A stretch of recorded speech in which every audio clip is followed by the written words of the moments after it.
নমস্কার, আমি রাজীব মণ্ডল মালদা কলেজ থেকে। আর আজকে আমি কথা বলবো এক দেশ এক নির্বাচন সম্পর্কে, যেটা আমাদের বর্তমান সময়ে খুবই একটি গুরুত্বপূর্ণ বিষয়। একটি মধ্যবিত্ত বা গরিব পরিবারে যদি 3টি মেয়ে থাকে এবং তারা যদি বিয়ের জন্য উপযুক্ত হয়ে ওঠে এবং তার বাবা যদি প্রত্যেক বছর একটা করে মেয়ের বিয়ে দেয়, তবে বিয়েতে প্যান্ডেল, খাওয়া দাওয়া অর্থাৎ বিয়েতে যে সামগ্রিক খরচটা হবে, যদি একসঙ্গে 3 জনের বিয়ে দেওয়া হয় তবে খরচটা কিন্তু অনেকটাই কম হবে। আজকে আমি বিয়ের কথা বলবো নয়, বলবো আমাদের দেশের কথা। এই যে আমাদের দেশে বারবার করে নির্বাচন হচ্ছে, এর ফলে যে অর্থ অপচয় হচ্ছে, যদি একবার নির্বাচন হয় তবে সে খরচের পরিমাণটা কিন্তু অনেকটাই কমবে।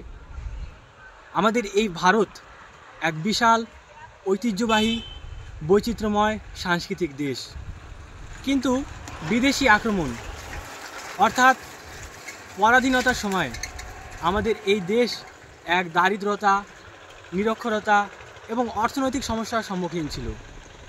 কিন্তু স্বাধীন হওয়ার পরেও আজকে দেশের একটি বড় অংশ নিরক্ষরতা, দারিদ্রতা, বেকারত্ব এবং স্বাস্থ্য সমস্যার মতো নানা চ্যালেঞ্জের মুখোমুখি।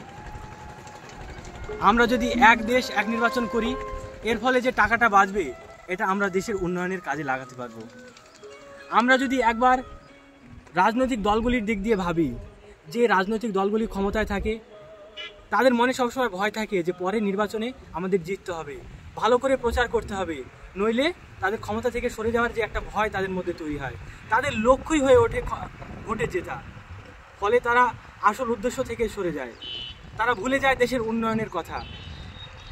প্রতি নির্বাচনে তারা মানুষের মনে আশা জাগায় যে আমাদেরকে ভোট দিলে আমরা দেশের উন্নয়ন করব, গ্রামের উন্নয়ন করব, রাস্তাঘাট করে দিব। কিন্তু দেখা যায় যে তারা ভোটে জেতার পর কাজ শুরু হয়ে শেষ হওয়ার আগেই আবার নির্বাচন এসে যায়। ফলে উন্নয়নের কাজ কিন্তু অসম্পূর্ণ থেকে যায় এবং দেখা যায় যে বারবার নির্বাচনের ফলে মানুষের ভোট দেওয়ার যে আগ্রহ, এটা অনেকটাই কিন্তু কমে যাচ্ছে।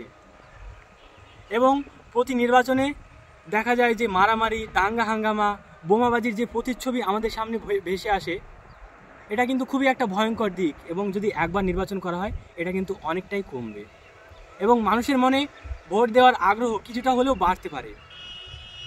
এটাও দেখা গেছে যে প্রত্যেক নির্বাচনে শিক্ষকদেরকে ভোটে নিযুক্ত করা হয় ভোটের কাজে, ফলে বারবার করে শিক্ষা প্রতিষ্ঠানগুলি বন্ধ হয়ে যায়। ফলে শিক্ষা ব্যবস্থায় ছাত্র সমাজের ওপর যে নেতিবাচক প্রভাব পড়ে তার কোনো দিকই কোনোদিন খতিয়ে দেখা হয়নি। এর আগেও 1952 থেকে 1967 সাল পর্যন্ত এক দেশ এক নির্বাচন হয়েছে। এটা কিন্তু প্রথমবার নয়। কিন্তু দেখা গেছে যে কোনো জায়গার সরকার যখন মেয়াদ শেষ হওয়ার আগেই ভেঙে যায়, তখন থেকেই শুরু হয় বারবার নির্বাচন। আমরা যদি সেই সময়টাতে রাষ্ট্রপতি শাসন জারি করে অথবা বিকল্প কোনো পদ্ধতি অবলম্বন করে পরবর্তী নির্বাচন পর্যন্ত অপেক্ষা করি, তবেই আমাদের এই এক দেশ এক নির্বাচন সফল হতে পারে। এটা আমাদের বিকশিত ভারতের একটা গুরুত্বপূর্ণ দিক বলা যেতে পারে। ধন্যবাদ।